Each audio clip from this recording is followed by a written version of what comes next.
Hello everyone. In this lesson of excellence in customer service, we're going to focus on a topic that every customer service professional faces sooner or later: types of difficult customers.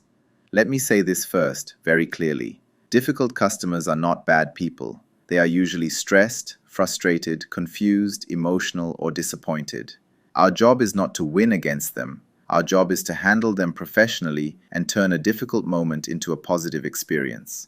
I'll walk you through the most common types of difficult customers, explain why they behave this way, and give you real-life examples plus practical tips you can actually use at work. The angry customer.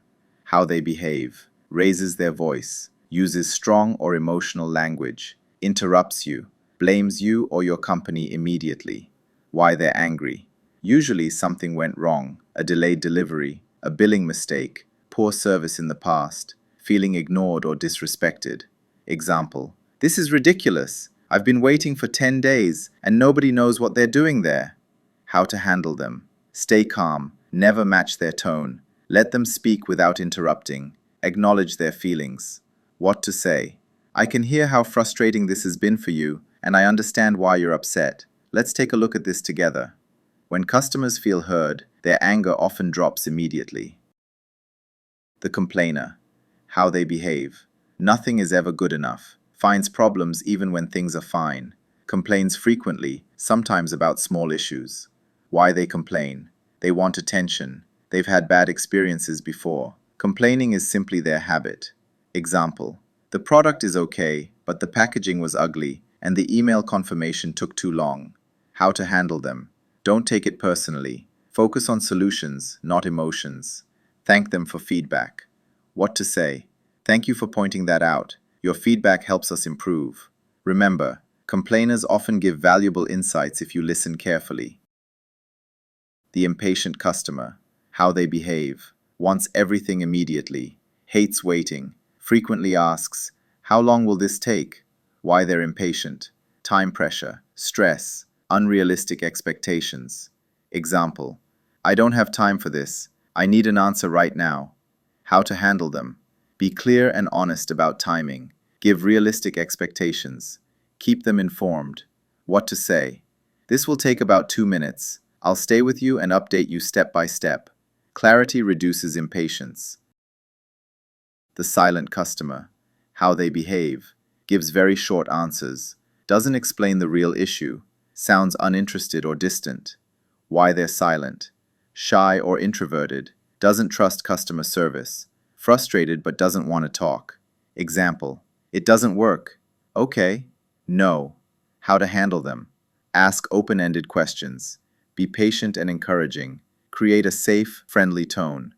What to say. "Could you tell me a bit more about what happens when you try to use it?" Silence doesn't mean "no problem." It often means "I don't feel comfortable yet." The know-it-all customer. How they behave. Tells you how your product works. Corrects you. Uses technical terms confidently. Why they behave this way. They want control. They're knowledgeable, or believe they are. They want respect. Example: "I already know this system. I've used better ones before." How to handle them. Don't argue. Acknowledge their knowledge. Gently guide the conversation. What to say. "You're absolutely right, and based on your experience, this option might work best." Make them feel respected, not challenged. The demanding customer. How they behave. Asks for exceptions. Wants special treatment. Uses phrases like, "I want to speak to a manager." Why they're demanding. They believe they deserve priority. They've succeeded with this behavior before. They feel powerful when pushing limits. Example: "I want a refund, free delivery, and a discount today." How to handle them. Stay polite but firm. Follow company policies. Explain what can be done. What to say. "Here's what I can do for you right now, within our policy." Professional boundaries build trust. The emotional customer. How they behave. Sounds upset, sad, or overwhelmed. May cry or speak emotionally, often dealing with a personal issue. Why they're emotional. Stress outside the situation. High emotional investment. Feeling helpless. Example: "I've had such a terrible day, and now this doesn't work either." How to handle them. Show empathy. Slow the conversation down. Be human. What to say? I'm really sorry you're going through this. Let's take this one step at a time. Empathy is powerful and unforgettable. Final thought for you. Here's something I want you to remember. Difficult customers are opportunities in disguise. Handled poorly, they damage a brand. Handled well, they become loyal customers, positive reviews, and success stories. In excellence level customer service, how you handle the hardest moments defines your professionalism. You're not just solving problems, you're building trust, confidence, and long-term relationships. In this lesson, I want you to imagine something very real. A customer is upset. Their voice is raised. They feel ignored, disappointed, or even angry. This is the moment where average service breaks down and excellent service begins. De-escalation is not about winning an argument. It's about lowering emotional intensity, restoring control, and rebuilding trust. Let's break this down step by step, with real-life examples you can actually use. What is de-escalation? De-escalation is the skill of calming an emotionally charged customer situation before it turns into conflict, complaints, or lost loyalty. You de-escalate when you reduce anger and frustration, help the customer feel heard and respected, shift the conversation from emotion to solution. Remember this, customers don't calm down because you are right. They calm down because they feel understood. First rule, control yourself before the situation. Before you try to calm the customer, you must calm yourself. If you respond with defensive language, a raised voice, sarcasm, or impatience, the situation will escalate instantly. Example, customer, this is the worst service I've ever experienced. Bad response. That's not true. We follow all procedures. De-escalation response. I'm really sorry you're feeling this frustrated. Let's take a moment and go through this together. Calm tone equals emotional safety. Let them vent without interrupting. One of the biggest mistakes in customer service is interrupting an angry customer. People calm down faster when they are allowed to fully express themselves. What to do? Don't interrupt. Don't correct details immediately. Don't rush to solutions. Example, customer, I've called 3 times already and nobody helped me. Instead of jumping in, let them finish. Then respond with, thank you for explaining that. I can understand why you're upset after calling multiple times. This alone can cut emotional intensity in half. Acknowledge emotions, not just facts. You don't have to agree with the customer, but you must acknowledge how they feel. This is empathy, not weakness. Powerful phrases for de-escalation. I understand why that would be frustrating. I can see how disappointing this must feel. If I were in your position, I'd feel the same way. Example, customer, you completely wasted my time. Wrong. That's not our intention. Right. I'm really sorry your time was affected. I understand how frustrating that is.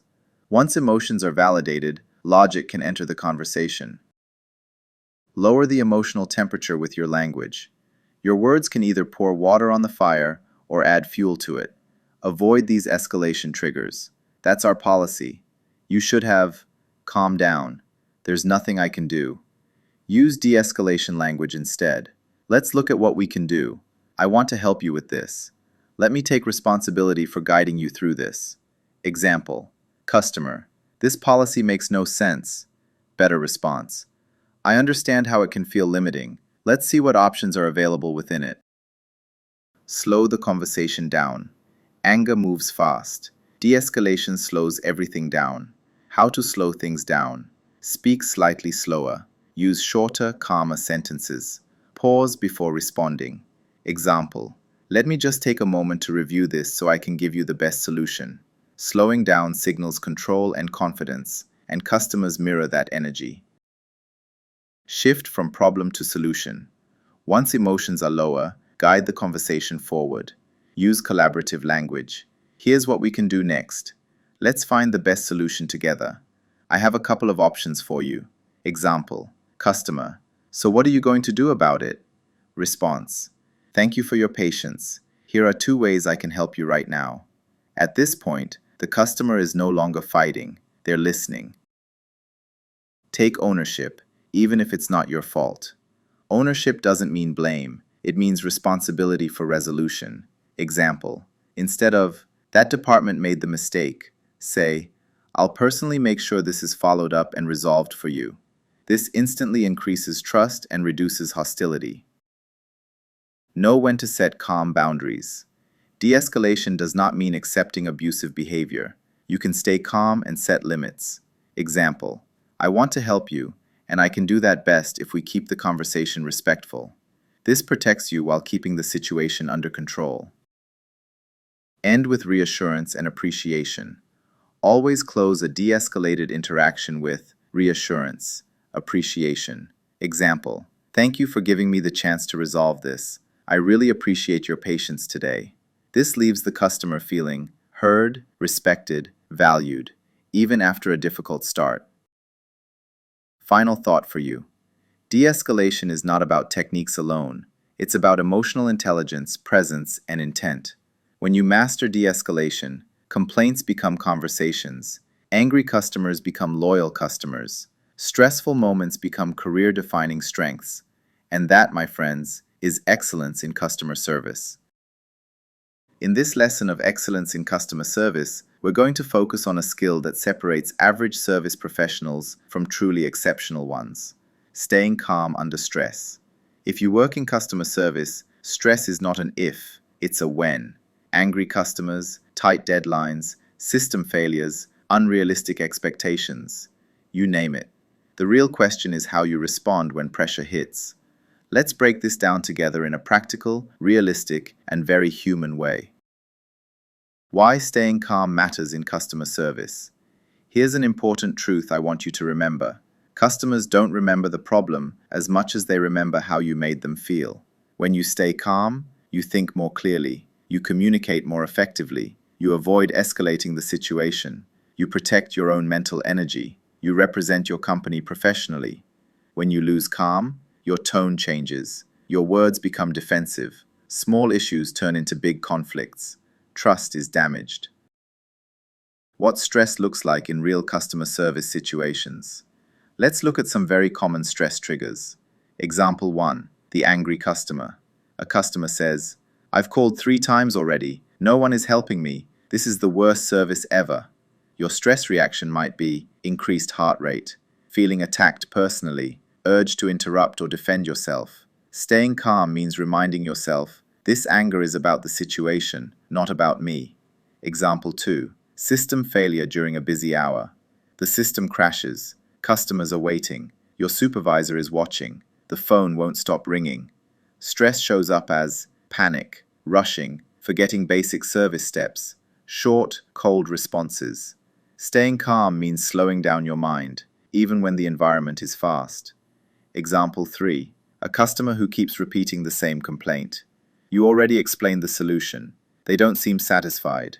They repeat the same sentence again and again. Stress reaction, frustration, internal eye-rolling, passive-aggressive tone. Calm professionals repeat information with patience, not irritation. The first golden rule: control what you can control. You cannot control the customer's mood, their personality, their past experiences, their expectations. You can control your breathing, your tone of voice, your choice of words, your body language, your internal dialogue. Excellence starts with self-management. Technique 1. Pause before you respond. This sounds simple, but it's powerful. Before replying, take one slow breath, relax your shoulders, lower your voice slightly. Example, customer says, "This is unacceptable." Instead of reacting instantly, you pause for 1 second and say, "I understand why this is frustrating. Let me help you with this." That 1 second prevents emotional reactions and creates professionalism. Technique 2. Use neutral and grounding language. Your words can calm the situation or fuel the fire. Avoid, "That's not my fault. You misunderstood. I already told you. There's nothing I can do." Replace with, "Let's look at this together. I understand your concern. Thank you for your patience. Here's what I can do for you." These phrases lower emotional temperature. Technique 3. Separate emotion from problem. A stressed customer usually brings 2 things: an emotional reaction, a real problem. Your job is to acknowledge the emotion but solve the problem. Example, Customer. This delay ruined my whole day. Calm response. I'm really sorry this caused inconvenience. Let's focus on fixing it right now. You don't argue with feelings. You guide the conversation towards solutions. Technique 4. Control your inner voice. What you say to yourself matters more than what you say out loud. Stress creating inner voice. Why are customers always like this? This person is impossible. I can't handle this. Calm building inner voice. I've handled situations like this before. This will pass. I'm here to help, not to fight. Professionals train their mindset just like they train their skills. Technique 5. Slow down your physical response. Stress lives in the body. Try this. Breathe in through your nose for 4 seconds. Hold for 2 seconds. Breathe out slowly through your mouth for 6 seconds. Even one cycle reduces tension, improves voice tone, helps you think clearly. Customers can hear calm in your voice, especially on the phone. Handling personal stress without passing it to the customer. We're human. Bad days happen. But excellent service means your customer should never feel your personal stress. Example, you had a difficult morning. A customer asks a simple question. Poor response. Cold tone. Short answers. Visible impatience. Excellent response. Professional tone. Polite language. Focused attention. You don't need to feel perfect. You need to act professional. What to do after a stressful interaction? Staying calm also means recovering properly. After a tough customer, take a short mental break if possible. Stretch your shoulders. Take a deep breath. Mentally reset before the next interaction. Don't carry one customer into the next one. Final thought for you as a service professional. Let me leave you with this. Excellence in customer service is not about avoiding stress. It's about managing yourself when stress appears. Every calm response builds trust, protects your energy, strengthens your professional reputation. And the best part? Staying calm is a skill, and skills can be trained. You're not just serving customers, you're mastering emotional intelligence in real time. Let's keep building that excellence together. One of the most underrated yet critical skills in customer service excellence is setting boundaries professionally. Many people think excellent service means always saying yes. In reality, excellent service means knowing when and how to say no, politely, clearly, and confidently. If you don't set boundaries, you burn out. Customers become demanding, expectations become unrealistic, respect slowly disappears. Let's learn how to set boundaries without damaging the customer relationship. What does setting boundaries really mean? Setting boundaries does not mean being rude, being unhelpful, ignoring customers, hiding behind policies. It does mean protecting your time, energy, and role, communicating limits clearly, managing expectations honestly, staying professional under pressure. A boundary is simply saying, this is what I can do, and this is what I cannot do. Why boundaries are essential for excellent service. Professional boundaries help you stay calm and confident, avoid emotional manipulation, maintain consistency, build long-term trust, protect the company and yourself. Ironically, customers often respect you more when you communicate boundaries clearly. Common situations where boundaries are needed.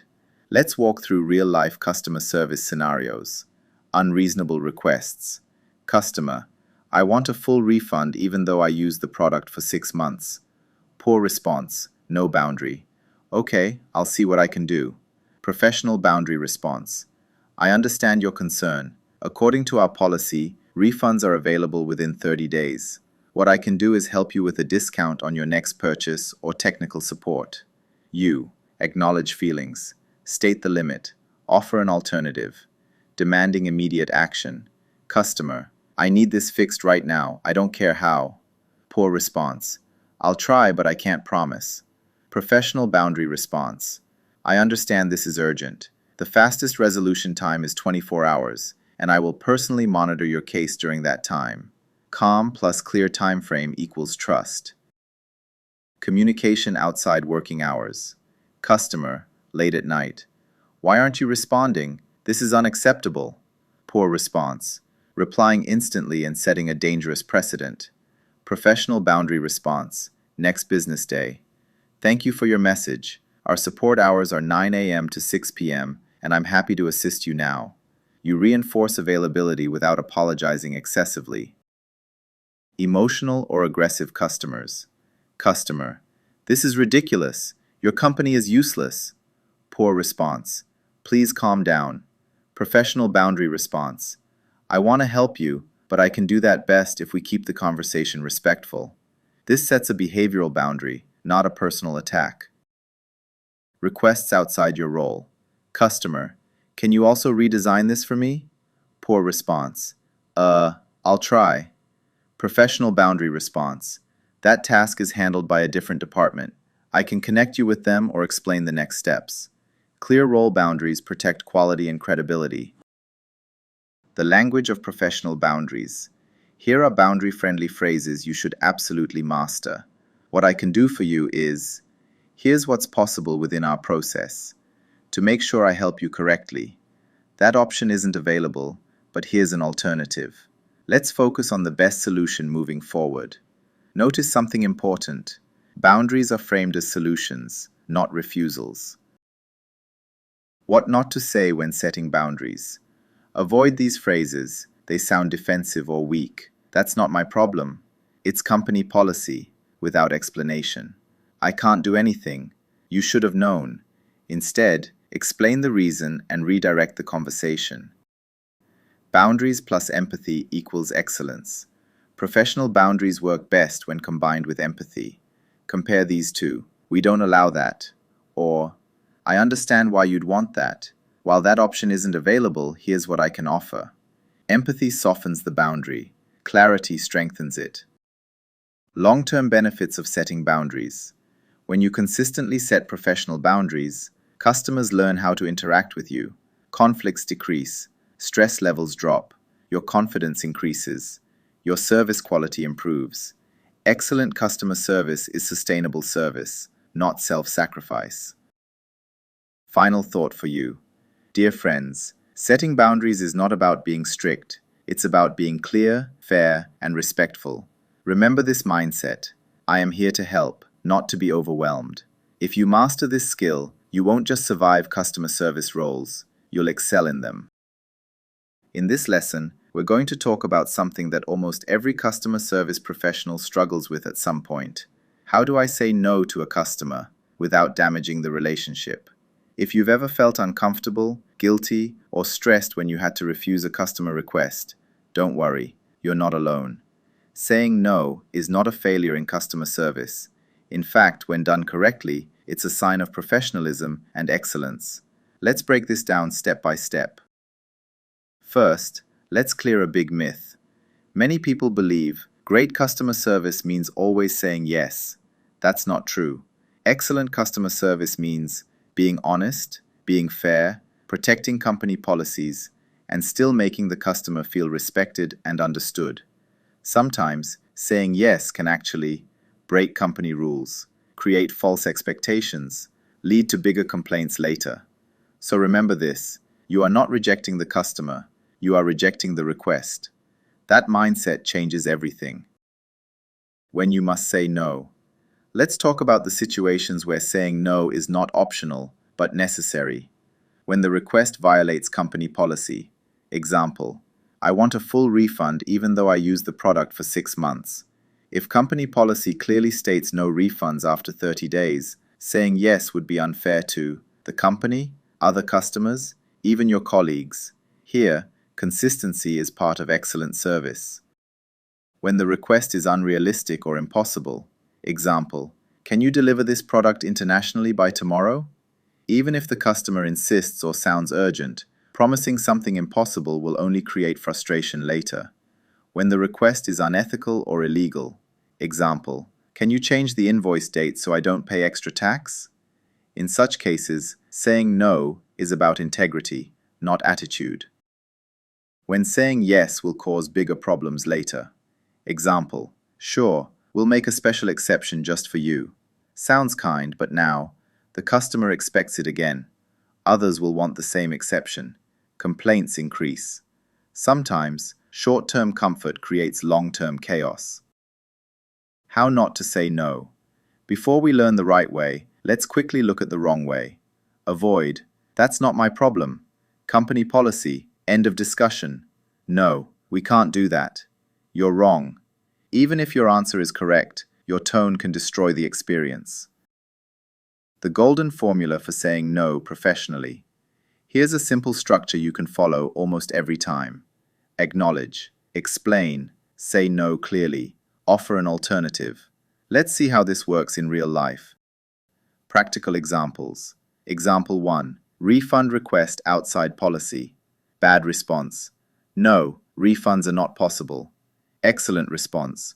I understand why you'd want a refund, and I can see how frustrating this situation is. Unfortunately, our refund policy only covers purchases made within 30 days. However, what I can do is offer you a discount on your next purchase or help you with a replacement.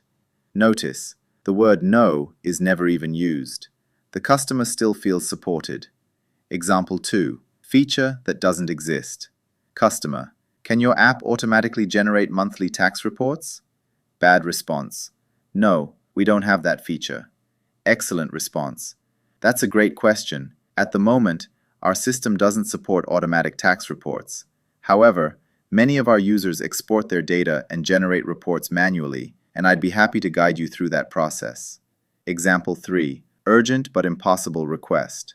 Customer, I need this delivered today. Professional response. I completely understand the urgency, and I wish I could help with same-day delivery. Unfortunately, that option isn't available right now. What I can do is arrange the fastest possible delivery for tomorrow and prioritize your order. Powerful language you should use. Instead of saying no, use phrases like, what I can do is, here's what's possible, the best option available is, let me suggest an alternative. This shifts the conversation from denial to solution. Staying calm when the customer pushes back. Sometimes, even a perfect explanation isn't enough. The customer insists. Key tips. Stay calm. Don't repeat the policy aggressively. Don't argue. Don't take it personally. You can say, I truly understand your frustration. If there were a way to change this, I absolutely would. Unfortunately, this is the best solution available right now. Calm repetition plus empathy equals professionalism. Saying no builds trust. When customers see that rules are applied fairly, promises are realistic, communication is honest, they actually trust the company more. Fake promises might feel good in the moment, but honesty builds loyalty. Final thought for you as a professional. Let me leave you with this. Excellence in customer service is not about pleasing everyone. It's about serving customers responsibly. Saying no the right way shows confidence, emotional intelligence, professional maturity, and these are exactly the qualities that turn a good service agent into an excellent one.